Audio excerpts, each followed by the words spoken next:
Night fell over the Swiss Alps, quiet, cold, and merciless. The mountains stood like ancient witnesses to a storm that wasn't made of thunder, but truth. Adrian Stone sat inside a remote chalet, fire crackling, snow whispering against the glass. Beside him, his son slept on the couch, fingers still clutching the small wooden airplane. Elena stood near the fireplace, staring at the flames. Her eyes weren't on the fire. They were on him. "Adrian," she whispered, "you haven't said a word since we got here." He didn't look up. Because every word feels like a lie.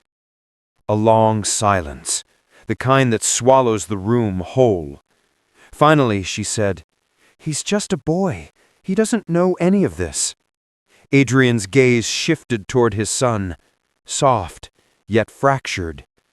He's not just a boy. He's the reason they're still hunting us. The crackle of the fire filled the pause. Then quietly, almost like a confession, Elena said, "I saw the man at the airport before we escaped, the one who called for you." Adrian's eyes flickered. "What did you see?" "He looked like you, Adrian. Older, colder. Are you sure your father's dead?" The words hung heavy. He rose slowly, walked toward the window, staring into the storm. "My father died when I was 12. He said it again, firmer, but his reflection told another story. "He died in a car crash. I saw the flames." Elena's voice was barely a whisper.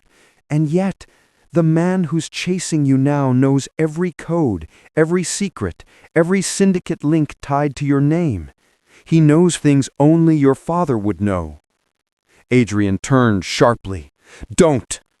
But she didn't stop. "What if he didn't die, Adrian?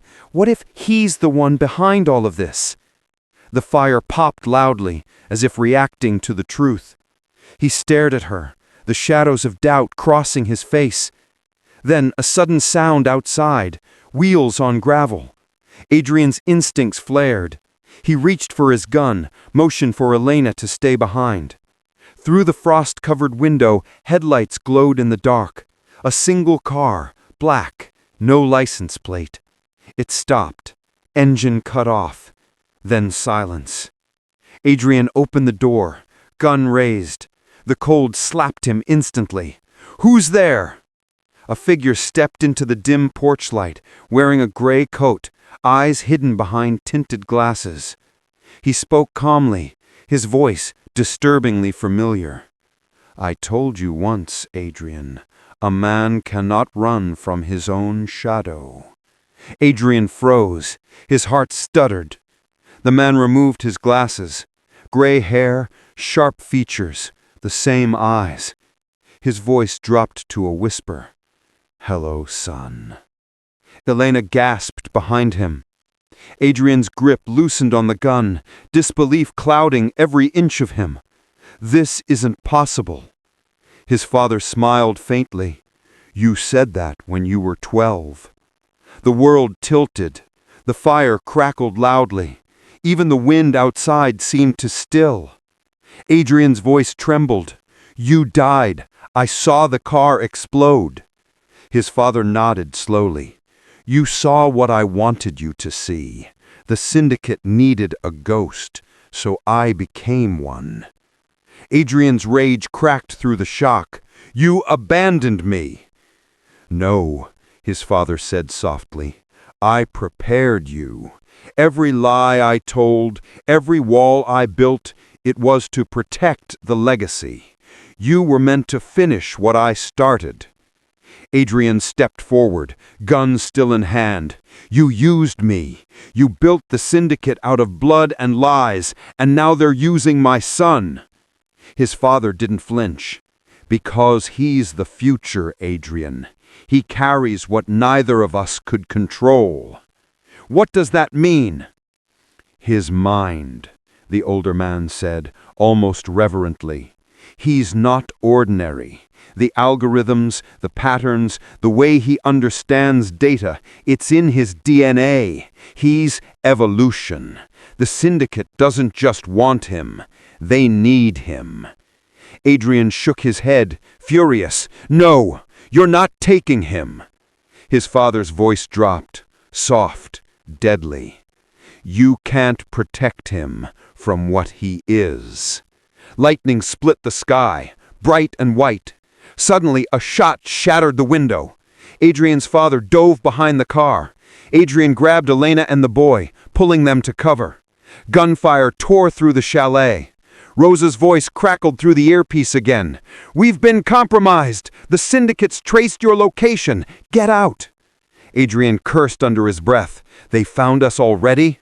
His father shouted from outside. They're not after me, Adrian. They're after him. Another explosion ripped through the side wall, flames swallowing half the room. Adrian wrapped his arm around his son, forcing open the back door. Elena coughed through the smoke. Where do we go? He didn't answer. He just ran. Through snow. Through fire. Through the ghost of everything he once believed. Behind them, the chalet burned, a grave for lies and legacy alike. As they reached the forest road, headlights approached fast. Rosa's SUV again. They piled in, doors slamming. Rosa floored the engine. You're not gonna like this, boss. Adrian wiped soot from his face. What now? She handed him a small metallic chip. This was planted in your jacket. It's not a tracker. It's a key. He frowned. A key to what? Rosa's tone turned grim. Your father's vault. Zurich, level 9. Elena turned to him. What's in the vault? Adrian stared out at the night. His reflection in the glass looked nothing like the man he used to be. He whispered, the truth, or what's left of it. The car vanished into the snowy dark, the fire of the chalet fading behind them, like a dying heart still trying to beat. And far away, standing on a snowy ridge, Adrian's father watched the SUV disappear. He spoke quietly into his comms device. Phase 2 has begun. Make sure he finds the vault. He has to see it for himself. A pause. Then a faint, chilling smile. Only then will he understand why the Syndicate was born. The first drops of rain began to fall as night crept into Silver Bay.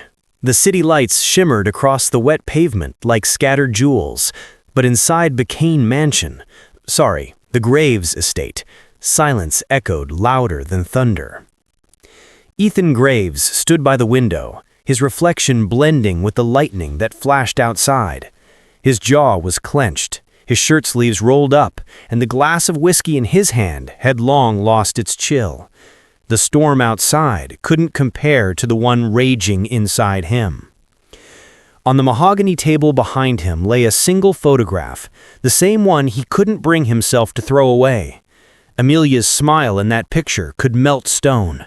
Her eyes, full of mischief and life, stared back at him as if asking, "Why, Ethan? Why did you let this happen?" He turned away from it. "Because you lied," he muttered to no one. The truth was, Ethan wasn't sure who had betrayed who anymore. He remembered the night she left. It wasn't loud or dramatic like in the movies. No screaming, no slamming doors, just quiet tears and a letter on the kitchen counter. The ink was smudged, but her words burned into his memory. "You said you loved me, but I can't live in a world where love feels like a transaction." The sound of footsteps echoed through the hallway, interrupting his thoughts. His assistant, Marcus, appeared, soaked from the rain. "Sir," he said, lowering his voice, "there's something you need to see." Marcus placed the folder on the table. Ethan opened it, his eyes narrowing as he scanned the photographs. Amelia. At first he thought it was an old picture, but the background told a different story. A small cafe in Lisbon. She was sitting by the window, holding a baby. A baby. Ethan's grip tightened on the edge of the table. "How long have you known this?" 2 weeks, Marcus replied carefully. "I wanted to be sure before bringing it to you. She's been living under a different name, Amelia Ross. The child's about 8 months old." Ethan's pulse quickened. 8 months. That was almost exactly the time she disappeared. He turned back to the window, rain streaking down the glass like tears. "Find her." "Sir?" Ethan's voice dropped to a cold whisper. "Find her and bring her to me." Meanwhile, in Lisbon, Amelia rocked the baby gently, humming a lullaby her mother used to sing. The tiny girl's hand gripped her finger, and for a moment peace filled the small apartment. But peace was fragile, and Amelia knew it. She'd seen a man across the street earlier, pretending to read a newspaper in the rain. He wasn't from Lisbon. She could tell by the way his shoes shined and how his eyes never stopped scanning. They'd found her. Her heart pounded as she whispered to the sleeping baby, "We have to go, Ivy. We can't stay here anymore." She reached for a small suitcase hidden under the bed, the same one she'd kept packed since the day she ran away. Inside were only essentials: baby clothes, a few euros, and a passport with a name that wasn't hers. As she lifted Ivy from the crib, lightning flashed, and for a brief second she saw movement outside the window. A shadow. A man. Amelia froze. Then came the knock. Slow. Heavy. Deliberate. She swallowed hard, clutching her child close. Her mind raced. If it's him, if Ethan found us. The knock came again, louder this time. She didn't have a choice. She slipped out the back door, into the storm. The rain soaked her clothes instantly, but she didn't care. All that mattered was getting Ivy to safety. Behind her, the door creaked open. "Amelia!" a voice shouted into the night. Her heart stopped. It wasn't Marcus. It wasn't a stranger. It was Ethan. And his next words cut through the rain like thunder. "You can't run forever." The streets of Lisbon shimmered beneath the relentless rain, each droplet illuminated by the golden haze of flickering streetlights. Cars honked in the distance, dogs barked, and the night was alive with whispers. Whispers that followed Amelia as she ran through the narrow cobblestone alleys with baby Ivy pressed tightly to her chest.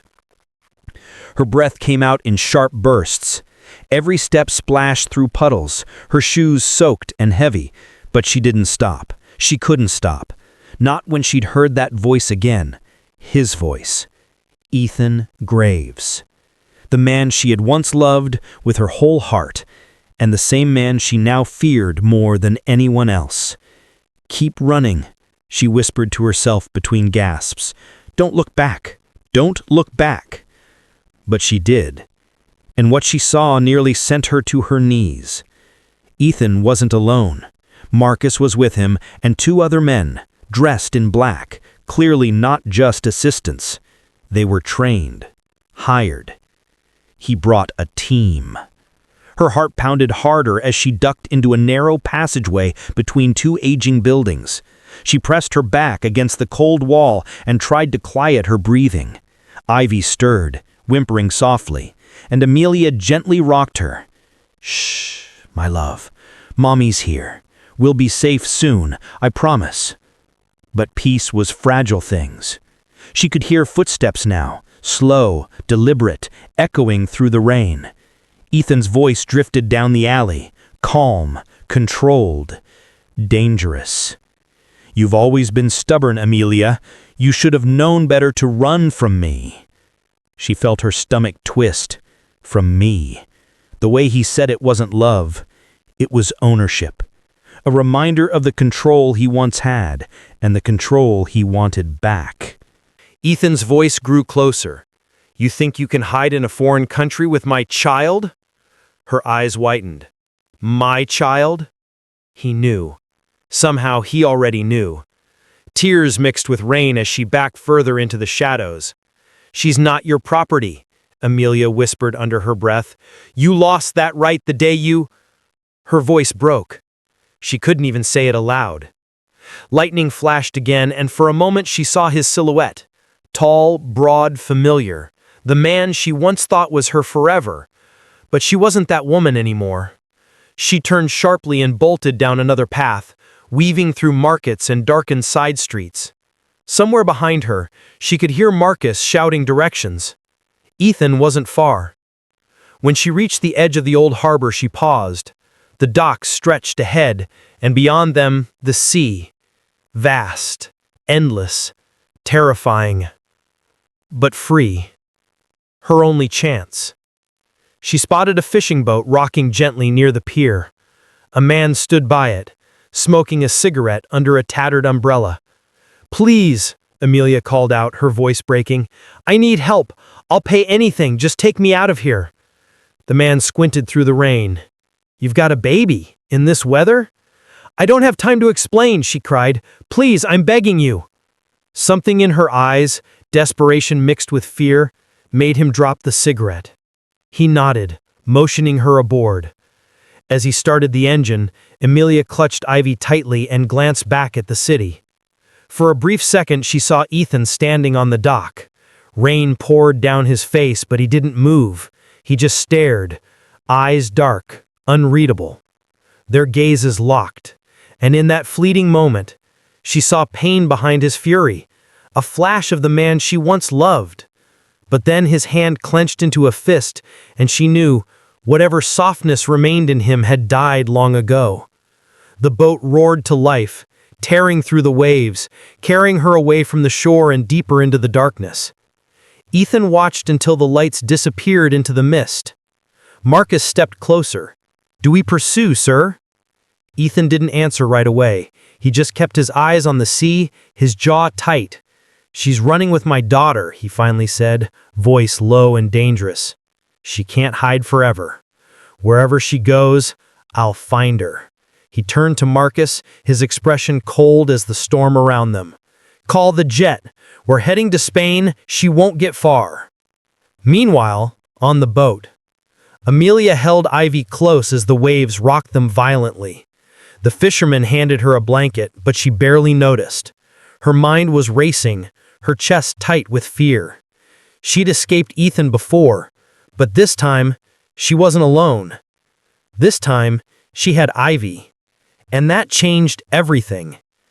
As dawn began to break over the horizon, Amelia whispered to her sleeping daughter, "He'll come for us, Ivy, but I swear, I'll die before I let him take you." She looked at the horizon and saw the faint outline of land ahead, her next destination.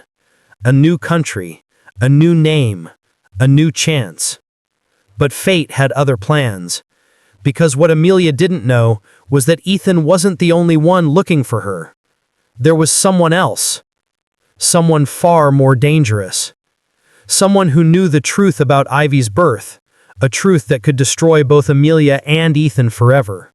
The storm before dawn. The highway cut through the Alps like a silver blade, slick with rain and moonlight. Wind clawed at the mountains. Thunder rolled across the peaks like an angry drum. Inside the black SUV, Adrian Voss drove in silence. His hands gripped the steering wheel tight enough to turn his knuckles white. Beside him, Ilana stared out the window. Her reflection looked like a ghost. Neither spoke for miles. The air between them was heavier than the storm. Finally, Adrian broke the silence. "Adrian, you knew all along, didn't you?" His voice was low, steady, but full of something cracked. Elena turned slowly, eyes glistening. "Not all of it, only pieces, enough to know that what your father built wasn't just a company, it was a cover." Adrian's jaw tightened. He pressed harder on the accelerator. A cover? For what? Lightning split the sky. For an instant, the mountains lit up like frozen waves. "Elena, for ownership, for control. Your father didn't build the Syndicate to protect the family legacy. He built it to rewrite it. He wanted to own every secret worth keeping." Adrian's eyes flickered between the road and her face. And my mother? Elena hesitated. The windshield wipers whispered back and forth, slicing the silence. She was the price. He traded her freedom for power. She tried to run before you were born. Adrian swerved slightly, catching himself before the tires lost grip. He exhaled shakily. And you never thought to tell me? You wouldn't have believed me. You were his mirror. That line cut deeper than she meant. Adrian's knuckles loosened, his voice softer now. Not anymore. They drove in silence again until the road dipped into the valley where the Syndicate facility waited, hidden under an abandoned observatory. The storm was breaking now, clouds thinning to reveal the faintest blush of dawn. Adrian slowed the car and turned off the headlights. The structure loomed ahead, a circle of stone, domed like an eye staring into eternity. Elena. This is it. Adrian. The last secret. They stepped out. Rainwater pooled around their boots. The air smelled of iron and pine. Somewhere far below, a generator hummed, a heartbeat buried in the mountain. Adrian pressed his hand to the biometric scanner on the metal door. A soft beep, then the voice of an automated system, cold and precise. Welcome back, Adrian Voss. Authorization, bloodline. Elena flinched. Elena, bloodline? You mean this place? Adrian. Responds to family. He looked at her, a faint tremor in his voice. My father planned for this moment. Maybe he knew I'd come, maybe he wanted me to. The heavy doors slid open. Inside, dim lights flickered on one by one, illuminating a spiral staircase that descended into darkness. Elena, if we go down there, there's no turning back. Adrian, there never was. He stepped into the darkness first. She followed, the doors sealed shut behind them with a hiss. As they descended, Adrian's voice echoed softly in the narrow shaft. Do you ever wonder if obsession is inherited? Elena, only when I look at you. He smiled faintly, sadly. Then I guess I'm still my father's son. Thunder rumbled again above them. The storm was passing, but the real storm was waiting below. The vault confrontation. The staircase ended in a long corridor lined with steel and glass. The hum of power filled the air, steady, mechanical, almost alive. Each step Adrian took echoed like a heartbeat through the cold chamber. Rows of sealed doors stretched down the hall, each stamped with the same symbol, the Voss family crest. Elena trailed behind, her flashlight trembling in her hand. Elena, it feels like a tomb. That's exactly what it is. They stopped at the last door. A red scanner pulsed beside it, waiting. Adrian pressed his palm to it again.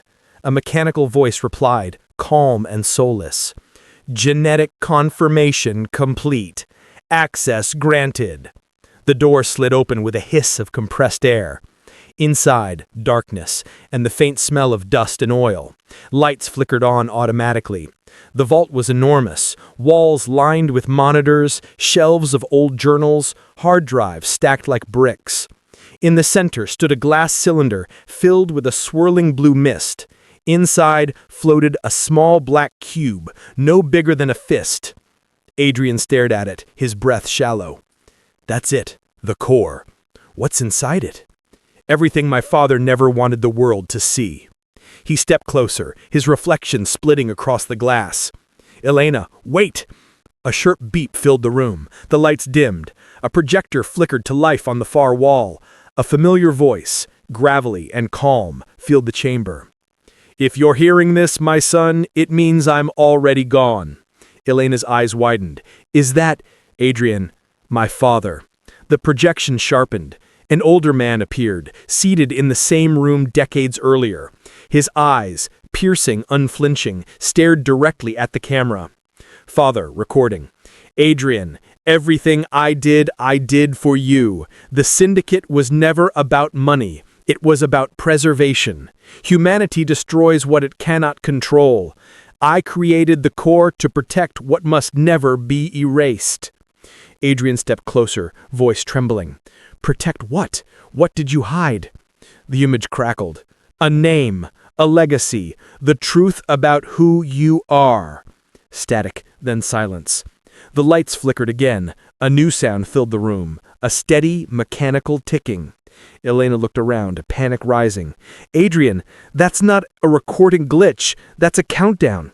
The screens around them lit up. 60, ... 59, ... Adrian, he set a failsafe. A failsafe for what? For me, to make sure I never came this far. He smashed the control panel. Sparks flew. The ticking grew louder. Elena, we have to get out of here. Not yet. Not without the core.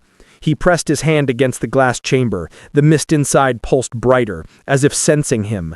A needle extended from the console. Elena, don't! Adrian, if this is my father's legacy, I'm ending it.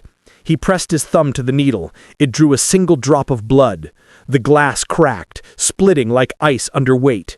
The core dropped into his hand, cold, heavy, humming. The ticking stopped. For a heartbeat, everything was still. Then a new voice filled the room, one they'd never heard before. Soft, feminine, artificial. AI voice. Protocol Omega activated. Sequence locked to genetic carrier, Adrian Voss. Elena's flashlight flickered. Elena, what does that mean? Adrian, it means it's part of me now.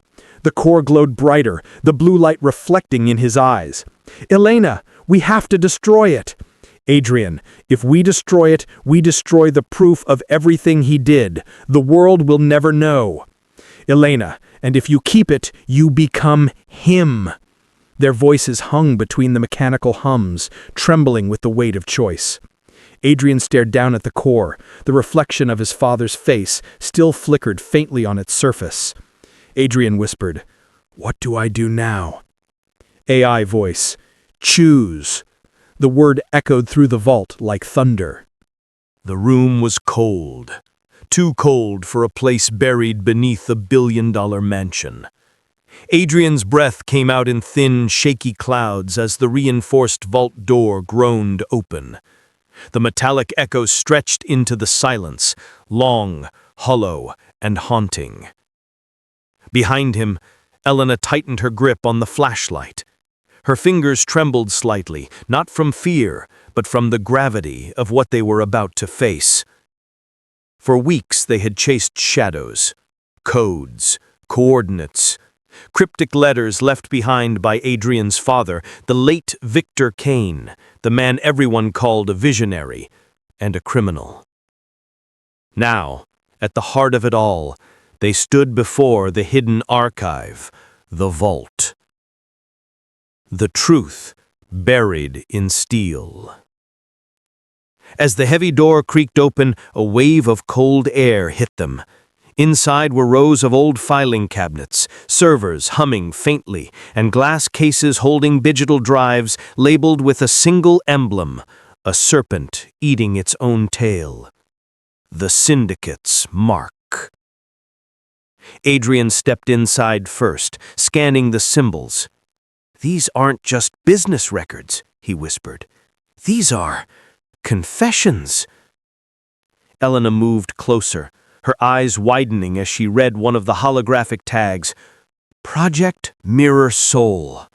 Author, Victor Kane. Her voice faltered.